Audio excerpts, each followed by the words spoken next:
God father എന്ന സിനിമയിൽ നമ്മുടെ ഇന്നസെന്റ് ഏട്ടൻ കൊച്ചമ്മണി എന്ന കഥാപാത്രം അവതരിപ്പിച്ച KPC ലളിത ചേച്ചിയുടെ തലയിൽ സത്യം ചെയ്തിട്ട് മായ്ച്ചു കളയുന്ന ഒരു രംഗമുണ്ട്.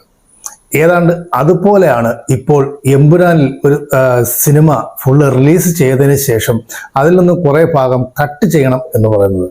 എമ്പുരാനിൽ നിന്ന് ആ ഭാഗം കട്ട് ചെയ്താലും എമ്പുരാൻ എന്ന് പറയുന്ന സിനിമ ഇറങ്ങിയില്ലെങ്കിൽ പോലും ഗോദ്രയിൽ അന്ന് ട്രെയിൻ കത്തിച്ച സംഭവം ചരിത്ര യാഥാർത്ഥ്യമാണ്. അതിനുശേഷം നടന്ന ഗുജറാത്ത് കലാപവും യാഥാർത്ഥ്യമാണ്. ട്രെയിൻ കത്തിച്ചതും മനുഷ്യത്വരഹിതമാണ്. അതിനുശേഷം ആയിരക്കണക്കിന് ആളുകളെ കത്തിച്ചും ചുട്ടും കൊന്നതും മനുഷ്യത്വരഹിതം തന്നെയാണ്. ഇവിടുത്തെ പ്രശ്നം എമ്പുരാനും മോഹൻലാലും സിനിമയും ഒന്നുമല്ല, മതവും രാഷ്ട്രീയവുമാണ്.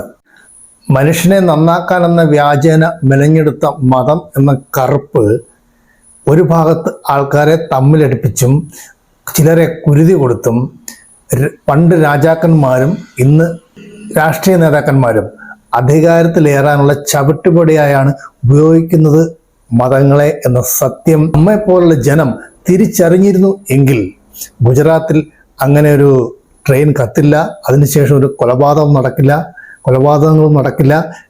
അതിൻ്റെ ആ സ്റ്റോറിയുടെ പേരിൽ ഒരു എമ്പുരാനും ഇറങ്ങില്ല. മറ്റേതോ നന്മയുള്ള ഒരുപാട് കഥകൾ നമ്മളെ തേടി വന്നേനെ.